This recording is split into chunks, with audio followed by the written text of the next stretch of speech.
Hello everyone and welcome back to another video. It's another figure review, this time of a character from a series that I'm very fond of. It's Karibuchi Hikari from Brave Witches, which is an anime that's part of the Strike Witches, or more correctly part of the World Witches series. If you haven't heard of this series before, you might be confused about the airplane legs. Here's a crash course. Alternate reality World War II, aliens attack Earth, girls with magical abilities, witches, use magic to power wearable airplane leg things and fight the aliens. The girls are based on real-life aces, usually. It's great. I don't think Brave Witches was very popular since Hikari is the only girl from the series to get a figure. What a real shame that is. I prefer the basic premise of Brave Witches over Strike Witches. Or I should say over the two Strike Witches anime and also the movie. And I also like Hikari more than Yoshika, but I'm not going to get into that subject today. Or maybe at the end, we'll see. This figure is 1/8 scale and is made by Alter. They consistently make great Strike Witches figures, and this one is no exception. I did have the first Yoshika Alter figure at one point, and the quality feels about the same. I say did, because in a moment of weakness, I sold her. I'll get one another day. The box is very appropriate for what's inside. You get a decent look at Hikari's active pose. The way the plastic is molded, it kind of obscures the view, but it's even worse brand new with all the plastic sheets in the way. But that's all in the name of shipping protection, so it's fine. There's definitely enough pictures on the box to show you what's inside, so it doesn't really matter. Inside, it's the usual affair. I don't know what you call this plastic packaging, but it's like everything else you see. Inside, there's Hikari herself, a gun, alternate propellers, a metal stand, and the base. Here's a better look at the base. Alter managed to keep these bases and the packaging consistent across all the Strike Witches figures, so props to them for doing that. Just one more thing about the box design I want to mention. I'm pretty sure the side images are a reference to those model kit airplane boxes from Airfix, Revell, and so on. Even though the Alter boxes are photos, they've got this painted look to them, and everyone has a really dynamic mid-flight pose that's also reminiscent of the action shots on those model illustrations. Alright, let's take a look at the figure. Putting everything together is pretty easy. There's a piece of paper telling you what to do. It's in Japanese, but the pictures do their job. Basically, just stick things in holes and there you go. You can rotate the striker units a little bit to fine-tune the look. Be careful of the ahoge, you don't want to break that off. You have to take the right arm off to attach the gun, which is interesting. Remember to flip the side up, or leave it down if you prefer Hikari to go 360 no-scope. The joint between the arm and the body is the wonkiest looking part. The seam is kind of visible, though the wind-ruffled clothes kind of obscures it a bit. Plus, you would look at her from this angle most likely anyway. It's the worst in the back, and you'll probably not really ever see that unless you display the figure in a strange way. I prefer the spinning propellers over the stationary ones. It looks more exciting. It's also really difficult to capture a photo of propellers looking completely stationary in real life because they spin so fast. Because of how some shutters work, you usually end up with some sort of melted or bizarre-looking thing. One of the most interesting things about this figure is how two completely different things are combined into one.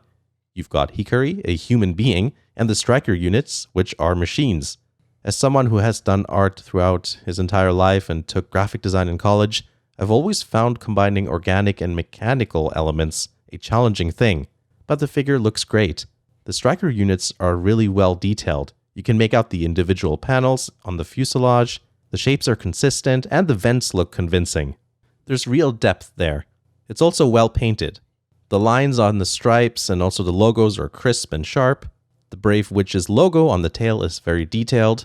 The Japanese writing says Chidori, which is what Takumi named the strikers. What I really like about Strike Witches is how every witch has her own, branding or logo.